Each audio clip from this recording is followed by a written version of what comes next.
남북의 썰 시청자 여러분 안녕하십니까? KBS 김정환 기자입니다. 자, 남북의 썰 이번 주는 정세편입니다. 오늘은요 최용환 국가안보전략연구원 책임연구위원과 함께 북한은 최근에 이런 국제 정세, 남북관계 어떻게 보고 있는지 이런 관점에서 좀 짚어보려고 합니다. 뭐 이런 말이 있죠. 지피지기 백전불태. 나를 알고 상대를 알면 100번 싸워서 위태롭지 않다 이런 말인데 이런 말을 좀 기억하면서 북한은 어떻게 지금 보고 있나 이렇게 조금 들여다보겠습니다. 안녕하세요, 최 박사님. 예, 안녕하세요. 자, 최 박사님 먼저 한반도를 둘러싼 국제 정세를 중심으로 조금 먼저 여쭤보겠습니다. 3월에 보면 이제 한일 정상회담이 있었고 그리고 4월에 한미 정상회담 여기서 이제 워싱턴 선언이 나왔고요. 예. 그리고 이달 초에 한일 정상들이 또 만났고 그리고 이제 지난주였죠. 21일에는 한미일 정상 사실 뭐 회담이라고 하기엔 너무 짧긴 했습니다만 뭐 잠깐 얼굴을 본 정도랄까 하지만 어쨌든 만났습니다. 그러면서 세 나라가 뭐 새로운 수준으로 공조를 강화하기로 했다. 뭐 이런 그 발표가 나왔습니다. 자, 오늘 질문은 이건데 지금 한미일은 보면 굉장히 돈독하고 협력을 더 강화하려는 이런 움직임이 분명히 보입니다. 북한은 이런 흐름을 어떻게 지금 이해하고 있을까요? 한미 협력이 강화됐고 이게 이제 한미일 협력으로 확대되고 뭐 이런 모양새인 거지 않습니까? 네. 그러면 한미일의 협력은 점점 강화되고 있는데 그러면 이제 북한 입장에서 필요한 것은 북중러 협력이겠죠. 근데 북한하고 중국 사이에는 동맹 관계가 있어요. 조약이 네, 있습니다. 그렇죠. 근데 북한하고 러시아 사이에는 과거 냉전 시대 때 있었던 조약을 갱신하면서 자동 개입 조항 이런 것들이 빠진 그런 조약으로 변해버렸거든요. 그러니까 북중러의 협력은 한미일의 협력만큼 군사적인 동맹의 형태가 그닥 강하지 않았었어요. 그렇기 때문에 북한은 북중러의 협력을 강화하는 게 자기들한테 굉장히 필요하고 또 필요하다라고 생각하고 있는 거죠. 그러다 보니까 최근에 이제 한미 정상회담, 한미일 정상회담, 한일 정상회담 이런 게 있으면서 북한이 굉장히 예민하게 반응을 하고 조선중앙통신을 보면 한미 정상회담 이후에 그걸 비난하는 기사를 6번 시리즈로 게재하기도 했었어요. 그만큼 이제 북한이 거기에 민감하게 반응하고 있는 건데 그 내용들을 보면 한반도와 그 주변에 한미일 대 북중러의 신냉전 구도를 가져오는 게 미국이다. 모든 책임을 미국에 돌리면서 그렇기 때문에 중국하고 러시아는 북한하고 친해야 된다라는 식의 논리를 지금 계속 펴고 있습니다. 자, 그런데 제가 사실 궁금했던 부분이긴 한데 조선중앙통신을 통한 이런 기사 물론 그것도 의미는 있겠지만 아직까지 뭐 북한 외무성이 직접적으로 이런 한미일의 관계 강화, 안보 협력 강화, 어떻게 보면 군사적인 동맹도 지금 굉장히 강화되는 거 아니냐 이런 생각도 드는데 여기에 대해서는 아직 뭐 외무성이라던가 아니면은 뭐 툭하면 담화, 뭐 입장 내는 김여정이라던가 움직임이 없습니다. 물론 이게 저희가 화요일 23일에 녹화를 하고 금요일에 올리다 보니까 뭐 그 사이에 뭔가 나올 수도 있겠지만 오늘을 기준으로 하면 북한이 공식적인 입장은 아직 없는 것 같거든요. 그건 어떻게 봐요? 한 1, 2년 정도 이렇게 텀으로 보면 러시아 우크라이나 전쟁 발발하고 나서 그 전쟁의 원인이라든가 전쟁의 파급 효과라든가 이런 것들에 대한 논평들이 계속 나오고 있고요. 예. 그리고 그 미중 간의 이슈라고 할 수 있는 대만 문제라든가 홍콩 문제, 인권 문제 이런 것들에 대해서 북한이 내놓는 담화나 입장들은 대부분 그 중국이나 러시아의 입장을 두둔하는 성명을 계속 발표를 하고 있어요. 그리고 그 한미일 협력이 강화되는 추세와 발맞춰서 사실은 그런 입장들을 내놓는 빈도도 점점 증가하고 있다고 봐야 됩니다.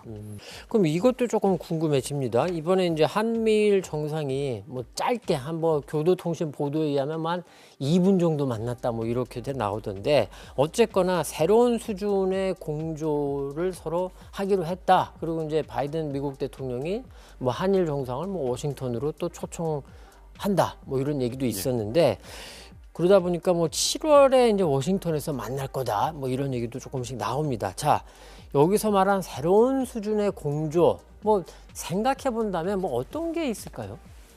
그러니까 한미 협력을 넘어서 한미일 협력을 하는 거지 않습니까? 네. 이 부분 핵심은 결국에는 군사적인 부분일 거고 그거는 이제 미사일 방어라든지 이런 것들과 관련된 것일 가능성이 굉장히 높은데 이게 한미 협력 수준을 넘어서 한미일 협력으로 가는데 미사일 방어라든가 이런 군사적인 부분에서의 협력이 강화된다라는 거는 사실 좀 예민한 부분이 있습니다.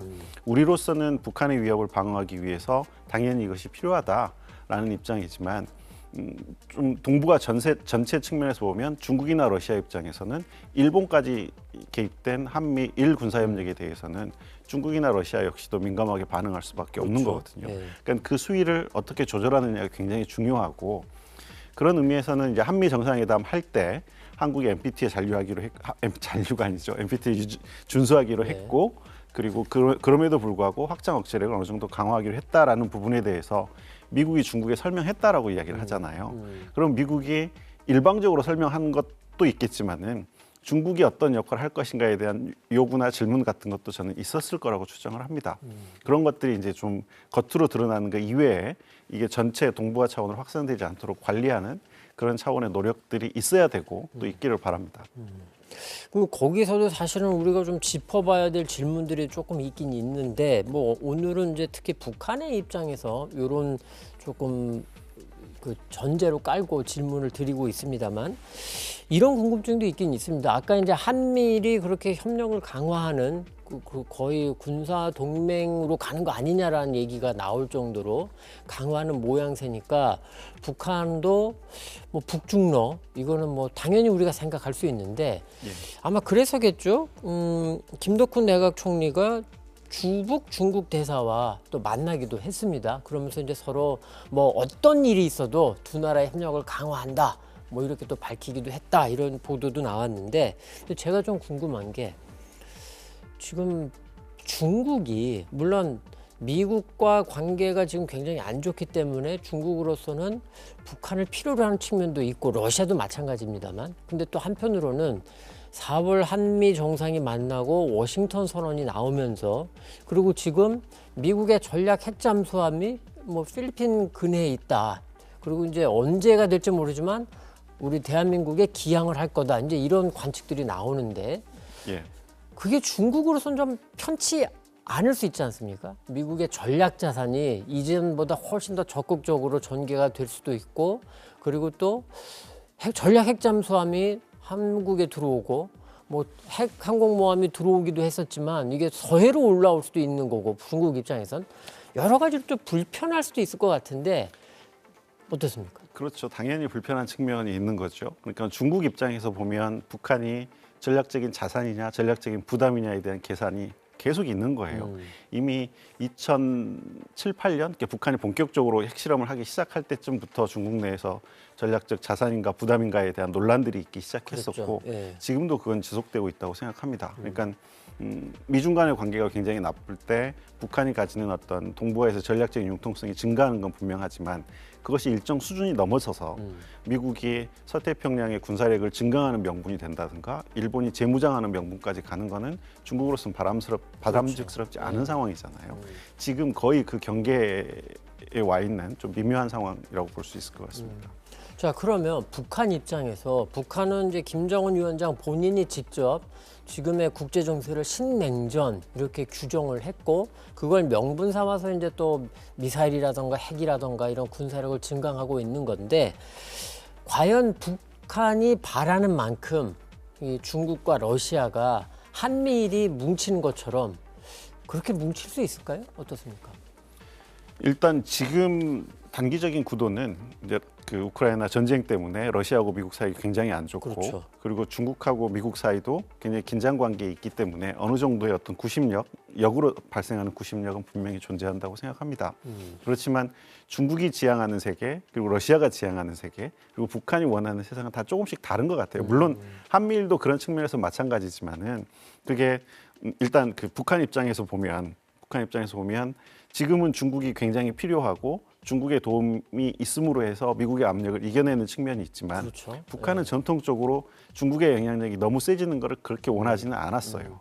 그러니까 미국은 뭐 100년 숙적이지만 중국은 1000년 숙적이라고 이야기를 할 만큼 북한은 중국의 영향력을 의식했었거든요. 경계했다. 예. 그래서 중국의 영향력을 견제하기 위해서 사실은 탈냉전 이후에 미국을 끌어들였었는데 지금은 일단 미국하고 사이가 나쁘기 때문에 러시아를 끌어들여서 중국하고의 관계를 조정해 보려고 하지만 우리가 지금 느낄 수 있는 것처럼 러시아하고 중국의 어떤 국력 격차가 냉전 시기의 소련과 중국만큼 그렇게 팽팽한 관계가 아니에요. 그렇죠. 군사력에 있어서는 러시아가 뛰어나지만 종합 국력에 있어서는 중국이 월등한 상황이기 때문에 지금 북한의 고민은 중국이 필요하지만 중국에 너무 종속되고 싶지는 않고 그렇다면 어느 단계에선가는 또 다른 제3의 세력이 필요할 수도 있을 겁니다. 그게 단기적으로는 보이지 않지만 제3의 세력을 고른다고 하면 결국엔 다시 또 미국이 될 수도 있는 거고요. 그건 그건 조금 좀 긴 호흡에서 중장기적으로 봐야 되는 된다. 문제일 것 같습니다.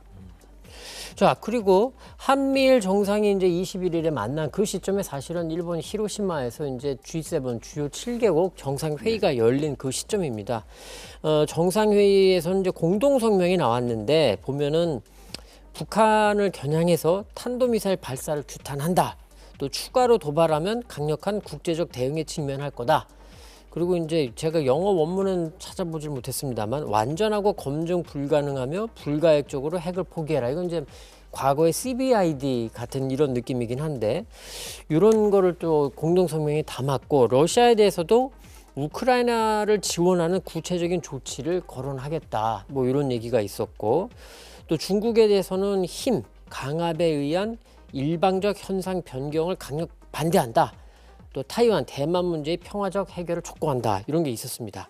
자, 여기까지만 보면 사실은 김정은 위원장이 규정한 식냉전적인 흐름인가? 이런 생각도 드는데 뭐 앞서 질문과 조금 겹칠 것 같긴 합니다만 전반적인 이 G7까지 이렇게 북한을 포함해서 중국, 러시아를 공격하고 비난하는 이런 국제 정치 흐름을 북한은 어떻게 받아들일까요?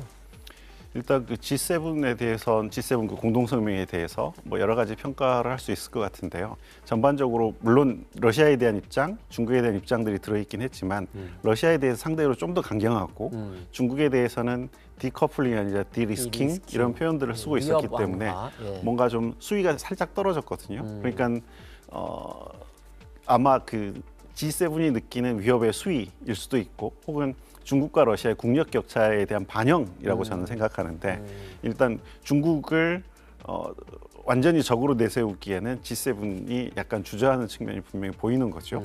그런 측면에 있어서 보면 북한으로서는 여전히 중국이 굉장히 중요하다. 그리고 중국과의 관계를 어떻게 가져가는가가 자신들의 지금 대외 전략을 추진함에 있어서 관건이다라고 인식할 수밖에 없는 거죠. 그런 의미에서는 물론 중국이 북한의 정책 하나하나를 디테일하게 이렇게 조절할 수 있는 건 아니지만 그럼에도 불구하고 북한에 대해서 가장 강력한 영향력을 가지고 있는 게 중국이기 때문에 우리로서도 그렇고 북한으로서도 그렇고 중국의 역할을 어떻게 할 거냐에 대한 고민들이 깊어질 수밖에 없죠. 근데 이제 그 지점은 사실은 그러면 우리 대한민국의 지금 대중국 정책은 과연 어떻게 적절하게 지금 되고 있느냐 이제 이런 질문과 연결되는데 그럼 오늘의 주제와는 조금 거리가 있으니까 그건 다음 기회에 또 여쭤보기로 하고 중국을 사실은 앞서 말씀해 주신 거긴 합니다만 그럼 박사님이 그냥 보시기에 좀 김정은 체제에 들어서 북한의 대중국 정책은 그냥 조금 외부인이 보기에 제3자로서 보기에 적절하게 북한의 국익을 위해서 잘 지금 하고 있다라고 보십니까? 아니면은 뭔가 좀 아니다 이런 구석이 좀 있습니까? 그러니까 김정은 시기가 지금 한 10년 그렇죠. 조금 지났잖아요. 네. 이렇게 보면 초기에는 북한하고 중국과의 사이가 좋지 아주 안 않았습니다. 좋았죠. 네. 장성택 측기 처형 이후에 북중 관계는 굉장히 나빴었고 실제로 나빴다고 할 수 있죠. 그거는 그 김정은 집권 전에 있었던 육자회담의 효과라고 저는 생각을 합니다. 그러니까 그때 2000년대 초반까지만 하더라도 미국의 힘이 월등했었고 그래서 미국이 정말 북한을 공격할 수도 있다라고 중국이 판단을 해서 육자회담 때 그걸 적극적으로 중재하는 모습을 보였잖아요. 그렇죠. 거기에 대해서 가진 북한의 배신감들이 있었을 거고 그게 이후에 쭉 이어져 오다가 2017년 그러니까 북한이 국가 핵무력 완성을 선언하는 시점쯤 가면 이제 그 트럼프 대통령이 취임해서 2017년 국가안보전략 보고서에서 중국을 전략적인 경쟁자로 규정하고 미중 갈등이 본격화되는 시점이잖아요. 이 시점을 넘어가면서 북한이 미묘하게 정책을 바꿉니다. 협상을 하자라고 이야기를 하면서 중국을 확 끌어들이고 하는 과정들을 보이잖아요. 그러면 전체적으로 국제 정세가 미중 갈등 상황으로 변해간다라는 거를 북한은 타고 가겠다라는 전략이었던 것 같아요. 그 마지막 기회랄까 그 찬스를 미국에서 한번 찾아보려고 했다가 하노이에서 좌절되고 난 다음에 그러면 아예 그 냉전적인 갈등 구조로 가는 게 낫겠다라고 지금 판단을 하고 있는 것으로 보입니다. 그리고 그게 북한이 원하는 뭐 100%는 아니겠지만 어쨌거나 지금 사실 과거에 보면 이제 중국과 소련 사이에서도 뭐 줄타기를 하고 뭐 이제 이런 식으로 우리가 북한 외교를 뭐 얘기를 하는데 지금 북한이 펼치고 있는 외교가 어쨌건 그럭저럭 자신의 국익을 위해서는 조금 잘 조율하고 있다. 이렇게 봐도 될까요, 그러면? 최소한 하노이 이후에 지금까지 한 3, 4년 국면에서는 지금 북한이 원하는 방향으로 가고 있다고 봐야죠. 그런 의미에서는 그 냉전적인 갈등 구조가 다시 이렇게 점점 강해지고 있는 게 최소한 북핵 문제를 해결하거나 남북 관계를 해결함에 있어서는 지금 부정적으로 작용하고 있는 게 분명합니다. 그렇죠. 자, 우리 최 박사님이 한 달 전, 4주 전에 이 자리에 나오셔서 북한의 이제 군사 정찰 위성 뭐 미사일 말씀을 쭉 여쭤보다가 아마 쏜다면 5월 24일 우리 대한민국이 누리호 그때 3차 발사를 할 거니까 그거를 계기로 이제 북한이 뭔가 쏴도 쏠 가능성이 있다라고 그때 이제 예상을 해 주셨습니다. 이런 기사는 오늘 떴습니다. 미국 RFA가 오늘 보도한 거로는 우리가 이제 흔히 동창리라고 말하는 서해 위성 발사기지 북한에 여기에 공사가 지금 급진전된 게 포착이 됐다. 이런 기사가 일부 나오긴 했습니다만 누리호 발사가 이제 24일 내일인데 5월 24일 내일인데 어떻습니까? 지금도 북한이 뭔가 누리호 3차 발사를 계기로 쏠 거다라고 보시는지 아니면 약간 생각을 좀 바꾸시겠는지요? 작년 12월 달에 북한이 위성 발사를 4월 말까지 준비하라라고 지시를 했고 그렇다면 4월 말까지 준비가 끝난다면 언제든지 쏠 수 있는 거잖아요. 네. 그런 의미에서는 북한이 명분을 찾는다면 그동안에 이중 기준을 주장해온 측면도 있고 하기 때문에 우리의 우주 발사에 맞추어서 자신들도 그 이후에 속도를 내서 갈 거다라고 생각하고 있고요. 네. 지금도 아마 우리가 우주 발사 그 위성을 올리고 나면 자신들도 위성을 올리겠다는 거잖아요. 그러니까는 좀 더 속도를 내지 않을까라는 생각은 가지고 있습니다. 그러니까 이제 뭐 당장 5월 24일 우리 발사를 보고서 뭐 그 직후에 뭐 바로 쏜다던가 이렇게까지는 아니겠지만 나중에 어느 시점에 쏘면 우리가 쏜 누리호 3차 발사 이거를 또 이제 명분으로 내세울 거다. 요렇게까지는 아주 보고 싶다 이런 말씀이네요. 예. 자, 그리고 이런 게 좀 있습니다. 아까 이제 일부 잠깐 뭐 여쭤보긴 한 거긴 한데 북한이 올해에 7차 핵실험을 할까 말까 이게 사실 이제 작년부터 이어온 그런 뭐 논쟁 아닌 논쟁 주제인데 며칠 전에 일부 전문가분들이 이런 또 보고서를 내셨습니다. 올해 7차 핵실험을 할 가능성은 뭐 한 확률로 따지면 한 20% 정도로 낮다. 이유가 뭐냐? 중국을 좀 의식하는 것 같고 그리고 이제 북한의 내부 사정이 썩 좋지 않은데 이걸 강행할 경우에 주민들의 불만 이게 또 만만치 않을 거다 이런 이유로 이렇게 평가를 했는데 뭐 어떻게 좀 보시는지요? 아까도 잠깐 말씀드렸지만 한미 정상회담에서 이제 핵 협의 그룹이라는 것들을 만들고 할 때 미국이 중국에 설명을 했다고 그랬잖아요. 그거는 핵 보유국이자 한국의 동맹국인 미국이 다른 핵 보유국과 논의를 하는 거잖아요. 핵 문제에 관련돼서 한국의 확장 억제력이 더 강화되지만 미국이 어느 정도 역할을 하고 있다라는 거고 아까도 잠깐 말씀드렸지만 그런 의미에서 보면 미국은 중국에게 북한의 핵 개발과 관련돼서 당신은 무슨 역할을 하고 있느냐를 분명히 물어봤을 겁니다. 이거는 과거의 냉전 시대에도 북한이 IAEA 가입을 하고 난 다음에도 세이프가드 협정을 맺지 않고 있는 상황에서 미국이 그때 기밀 해제된 문서를 보면 소련에 질문을 하거든요. 북한의 핵 개발과 관련돼서 당신들은 무슨 역할을 하고 있느냐라는 질문을 합니다. 그와 관련돼서 보면 중국은 분명히 북한의 핵실험이라는 것이 그 미국의 전략 자산의 더 증가 배치라든가 한미일 협력의 강화라든가 이런 걸로 이어질 게 분명하기 때문에 그 부분에 대해서 일정 정도의 제어 역할을 하고 있는 것 같다라는 측면이 하나 있고요. 또 하나는 북한 입장에서 보면 물론 군사적으로만 보면 전술 핵무기를 개발하기 위해서는 핵실험이 필요할 수도 있습니다. 근데 정치적인 카드의 측면에서 보면 핵실험을 해버리고 나면 이제 북한이 가진 정치적인 카드라는 게 그닥 남아있는 게 별로 없어요. 그런 의미에서는 칼은 왜 칼집에서 빼기 전에 더 무섭다고 하잖아요. 그런 의미에서 보면 핵실험을 할 듯 말 듯 가지고 있는 게 카드로서의 효용성은 더 크다고 볼 수도 있을 것 같습니다. 그 핵실험은 뭐 조금 애매하고 그렇다고 치더라도 어떻습니까? 얼마 전에 이제 화성 18형도 이제 선보였다 이제 이런 평가인데 미사일 발사 도발 이거는 이어가지 않을까요? 어떻습니까? 이미 미사일은 어느 정도의 레드라인이 무너졌다고 그렇죠. 봐야죠. 예. 그러니까 유엔 안보리에서 탄도미사일 기술을 사용한 어떤 발사체 실험도 결의 위반이다라고 했음에도 불구하고 이미 ICBM급 미사일을 쏘고 있는데도 아무런 추가 제재가 없지 않습니까? 그리고 또 모든 무기 체계가 마찬가지지만 지속적으로 개량 개발을 해야 되는 게 또 미사일이기 때문에 북한은 계속 할 겁니다. 그리고 또 더군다나 지금 정찰위성을 올리겠다라고 이야기를 하잖아요. 그 우리나 이 서방의 무기 체계에서 그 위성을 올리는 발사체와 그리고 미사일에 사용하는 발사체는 좀 다릅니다. 네. 그렇지만 전통적으로 소련식 무기 체계에서는 그게 거의 비슷해요.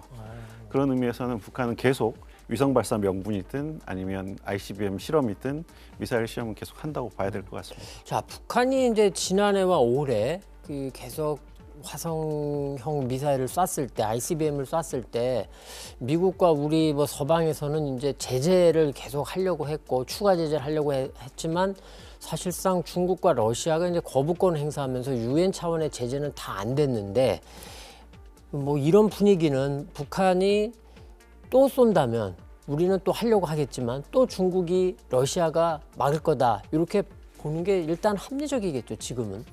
그렇죠. 지금 몇 번의 ICBM 발사가 있었는데 그것에 대해서 미국이 한반도의 안정을 해치는 원인이기 때문에 북한의 합리적인 안보 우려를 이해해 줘야 된다라고 중국과 러시아가 이미 이야기를 했잖아요.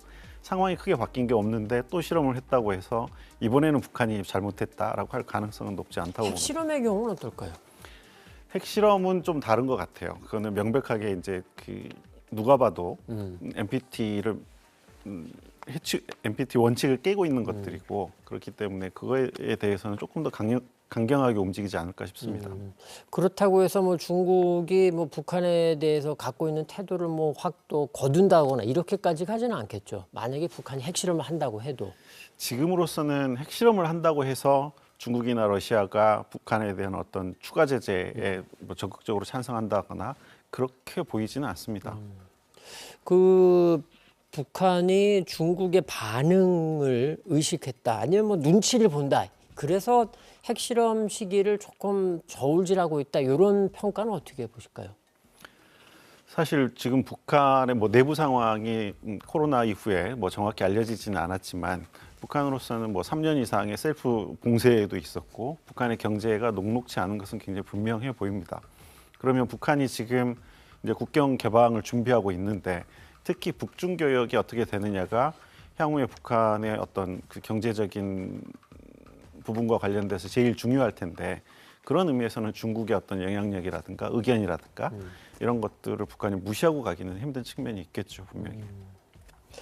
자, 이번에는요, 남북관계 측면에서 북한은 또 어떻게 보고 있을까, 그리고 어떻게 움직일까, 요거를 좀 여쭤보겠는데, 어제 5월 22일이 이제 권영세 통일부 장관 취임 1년이었습니다. 그러면서 이제 보통 장관들이 그러면 뭐 기자 간담회 이걸 하는데, 어제 이렇게 권영세 장관이 한 얘기를 보면, 뭐 북한 눈치를 안 보고 할 말을 하는 남북관계를 만들어야 된다. 그리고 북한은 자신의 경제를 스스로 되돌아봐야 한다. 그리고 이제 국제사회의 대북 제재 더 강화해야 한다. 다소 조금 강한 톤의 말들이 나왔는데 북한은 이런 통일부 장관의 발언을 어떻게 받아들일까요? 그 통일부 장관님 발언은 이제 인권 문제라든가 북한이 좀 예민하게 생각하는 그렇죠. 것들에 대해서도 할 말은 하겠다라는 입장을 말씀하시는 거고 사실 그렇게 되면 남한도 북한도 사실 서로 눈치 안 보고 이야기한 지는 좀 된 것 같아요. 북한도 이미 그 하노이 이후에 막 막말을 쏟아내기 네, 시작했고 그렇죠. 네. 그리고 이제 한국 정부도 이제는 인권 문제든 뭐든 북한의 문제가 있던 걸 적절히 지정하겠다라는 거기 때문에 근데 그렇게 되면 남북 간의 어떤 그 과거에 있었던 2017년에는 주로 북미 간에 있었지만 말폭탄이 오가기 시작하고 그게 이제 최고 지도자에 대한 어떤 직접적인 겨냥을 하게 되는 문제가 되거나 하면 점점 감정이 상해지고 강대강 대결이 한동안 지속되는 그런 상황이 되는 거죠. 참 우리로서는 어떻게 보면 좀 바람직하지 않다라고 보는 분들도 있을 것 같고 뭐 그거는 뭐 일종의 성장통이다. 건전한 남북 관계를 위해서는 그렇게 가야 된다. 뭐 할 소리는 해야 된다. 이제 이런 분들도 계시긴 할 텐데 그 지점은 조금 더 지켜봐야겠지만 어쨌건 단기적으로는 결코 도움은 안 될 거다. 이렇게 보시는 것 같습니다. 자, 이런 가운데 북한이 지금 개성공단의 일부 우리 공장, 다 우리 기업 자산이죠. 무단 가동하고 있고, 그다음에 이제 해금강 호텔 같은 경우에는 좀 완전 철거한 거로 보이고, 심지어는 금강산 관광지구 안에 있는 북한의 자신들 소유의 그 건물, 뭐 호텔이라던가 이런 것도 지금 해체하고 있는 것 같다. 지금 이런 분석이 나오고 있습니다. 우리 정부는 뭐 국제사회에 이런 거를 알리고 연대를 하면서 대응책을 마련하겠다. 뭐 이렇게 지금 밝혔지만 사실 이게 쉬워 보이지는 않고 또 이런 가운데 또 며칠 전에 일가족이 포함된 북한 주민들 한 10명 안팎으로 보이는데 또 귀순했습니다. 북한이 지금 한쪽에서는 이제 뭐 우리 대한민국 자산을 함부로 쓰면서 하고 있고 이러고 있는데 최근에 이런 남북 간 사이에 이런 움직임, 북한 의도는 어떻게 좀 봐야 할까요? 일단 그 우리 측 자산을 북한이 마음대로 훼손하거나 혹은 뭐 전용하거나 하고 있는 상황이 지금 벌어지고 있는 건 사실인 것 같아요. 북한 입장에서 보면 이제 우리는 제재 때문에 본격적인 남북교를 할 수 없다라고 이야기를 하고 있지만 북한 입장에서 보면 자신들은 언제든지 남한의 어떤 투자를 받을 준비가 돼 있었는데 남한이 이러저러한 명분을 들어가면서 결국에는 그 시설도 활용하지 않고 아무것도 도와주지 않기 때문에 이제는 그 남북 합의를 어긴 게 남한이고 그래서 이 남측 자산을 자기들이 전용하겠다라는 입장인 것 같아요. 근데 저는 이것은 그 2020년에 있었던 남북 공동연락사무소 폭파 사건과 같은 정책적인 오류라고 생각을 합니다. 북한에? 그렇죠. 잘못된 판단인 거죠. 단기적으로는 자신들이 화가 나 있고 그리고 남측의 책임을 묻겠다라는 거는 뭐 북한의 입장에서는 그렇게 생각할 수 있겠다라고 하지만 이것은 향후에 남측의 추가 투자를 받지 않겠다는 이야기이기도 하거든요. 왜냐하면 남북관계가 개선이 되고 뭔가 다시 시작되려고 하면 공동연락사무소 폭파 사건이라든가 우리 측 자산에 대해서 북한이 마음대로 훼손한 거에 대한 문제를 해결하지 않고는 더 나은 관계로 가기 굉장히 힘든 거잖아요. 그거는 남북관계 문제이기도 하고 또 하나는 향후에 북한이 제3국으로부터 외부 투자를 받으려고 할 때 굉장히 잘못된 선례를 스스로 만들고 있는 겁니다. 어떤 국가가 혹은 어떤 자본이 북한에 투자를 했는데 정치적인 문제로 문제가 생겼을 때 그거를 북한 정부가 마음대로 재산을 훼손하거나 전용해버린다라고 하면 그 대규모의 투자를 하는 입장에서는 누구나 주저할 수밖에 없는 거죠. 그런 의미에서는 지금 북한이 굉장히 잘못된 선택을 하고 있다라고 생각하고요. 그거는 뭔가 내부의 정책 결정 체계에 문제가 있다라고 판단을 합니다. 한편으로는 이런 생각도 듭니다. 북한 입장에서 보면 뭐 더 이상 뭐 남조선과 뭔가 우리 같이 할 생각 없다. 그리고 이제 거기 시설이 어느 정도 들어와 있으니까 그 뭐 일부에서 이제 중국 자본을 땡겨가지고 금강산 관광도 하고 그다음에 이제 개성공단에 또 거기서 우리 자산이긴 합니다만 북한 입장에서 보면 그걸 그냥 써가지고 거기서 제품 만들어서 뭐 내보내서 수출도 하고 뭐 이런 게 물론 이제 우리가 보기에는 근시안적인 그런 선택일 수는 있지만 근데 또 한편으로 북한에서 입장에서 보면 남한과 뭔가 할 생각 없으니까 우리는 뭐 이거 활용해서 우리 이익 챙기겠다 이렇게 보는 게 아닐까 이런 생각도 들거든요. 근데 긴 호흡에서 보면 금방 뭐 이야기를 반복드릴 수밖에 없는데 예전에 이제 제가 한참 평양에 가서 북측 사람들 만날 때 했던 이야기이기도 한데요. 북측 사람들은 이렇게 이야기를 합니다. 자기들은 냉전 시기에도 중소 간의 갈등이 있을 때 중국하고도 소련하고도 외교에서 한 번도 패한 적이 없다. 미국하고 관계에서도 자기들은 외교에서 한 번도 패한 적이 없다. 그때 제가 그 사람들한테 한 이야기는 뭐였냐면 당신들은 전투에 이겼지만 전쟁에 졌다.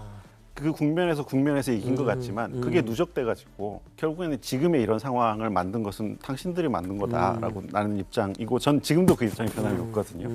지금 북한이 자기들의 필요에 의해서 단기적으로 이득을 획득할 수는 있겠죠. 중국 자본을 가지고 와서 뭔가 이득을 획득할 수는 있겠지만 아까 말씀드린 것처럼 롱텀에서 새로운 자본들이 들어가고 더 큰 자본들이 들어가고 하는 것과 관련돼서 굉장히 잘못된 선례를 남기는 거라고 생각합니다.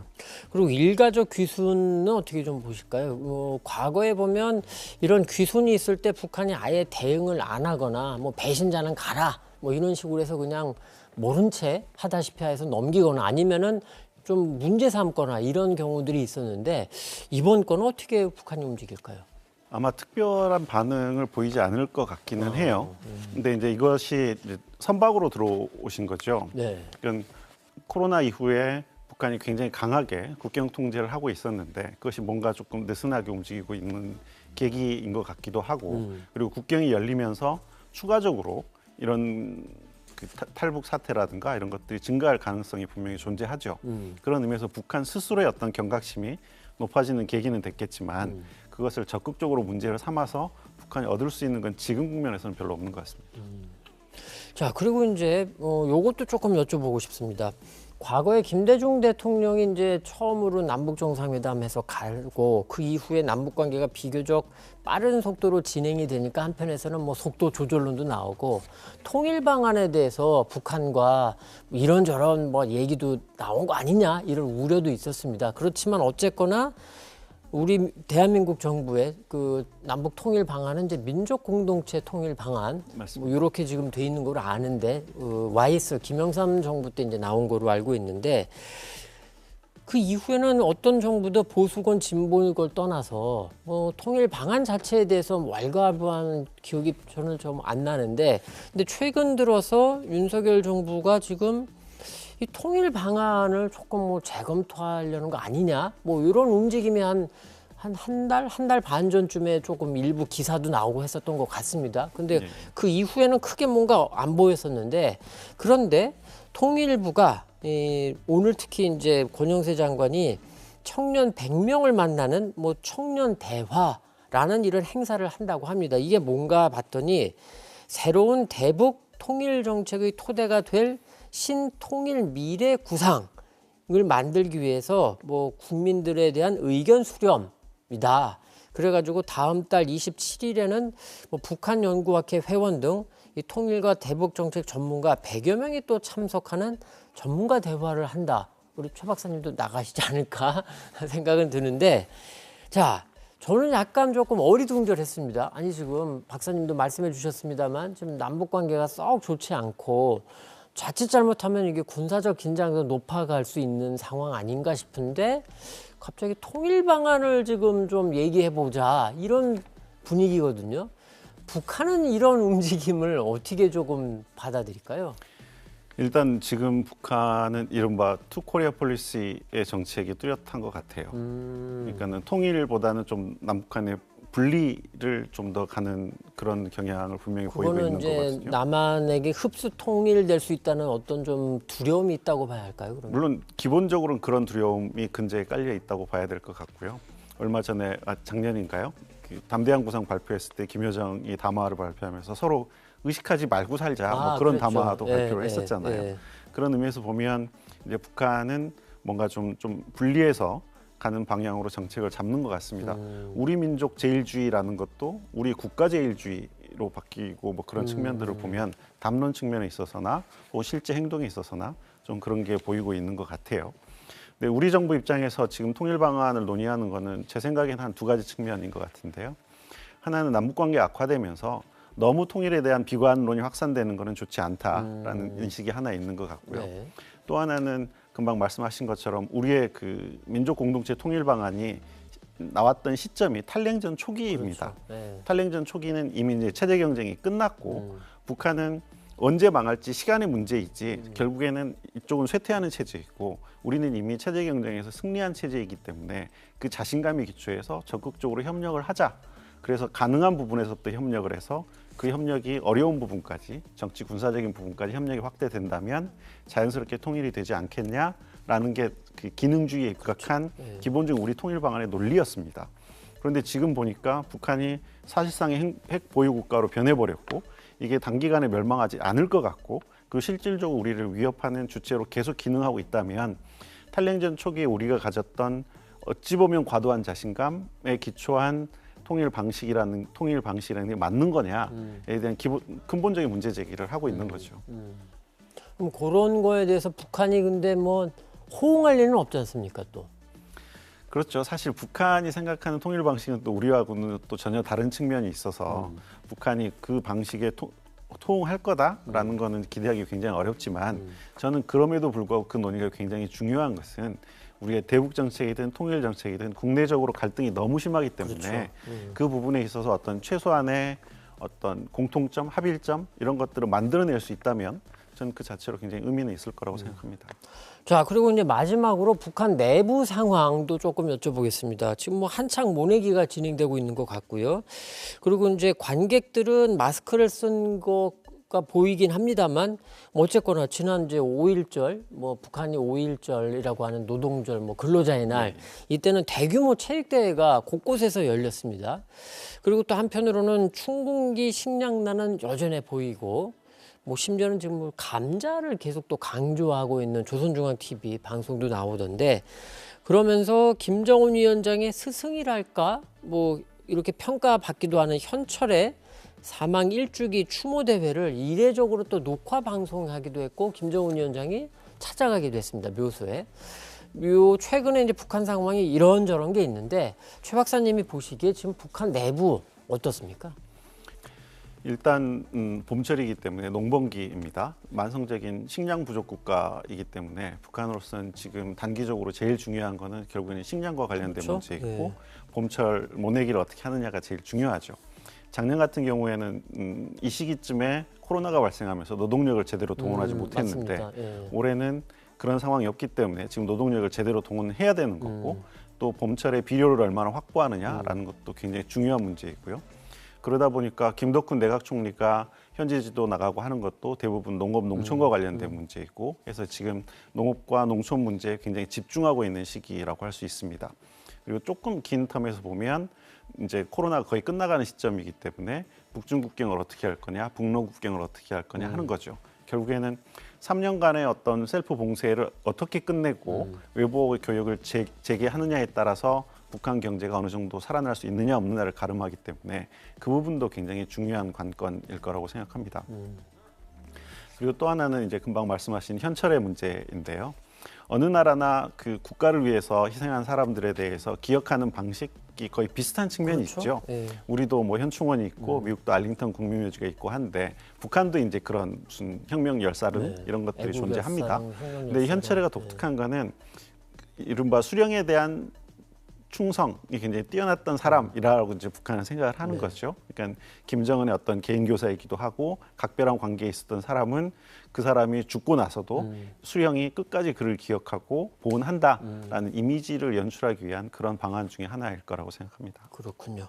그리고 이제 참고로요, 북한이 뭐 중국과의 국경 개방 서두르는 게 북한 입장에서 좋기도 하겠습니다만 최근에 중국에서 지금 다시 코로나 환자가 또 늘고 있다. 그리고 다음 달쯤에 이게 아주 또 대유행할 수 있다. 이런 또 약간 그런 분석도 나오고 있다. 이런 것까지 전해드리겠습니다. 자, 남북의 썰 오늘은요 특별히 북한이 최근의 국제 정세 그리고 우리 남북 관계 어떻게 보고 있을까 이런 측면에서 조금 약간 좀 새롭게 접근해 보려고 했습니다. 뭐 찬찬히 살펴보시면 북한에 대한 이해를 또 넓히시는데 도움이 되지 않을까 기대를 해보겠습니다. 오늘도 최용환 국가안보전략연구원 책임연구위원과 함께했습니다. 고맙습니다, 박사님. 예, 감사합니다.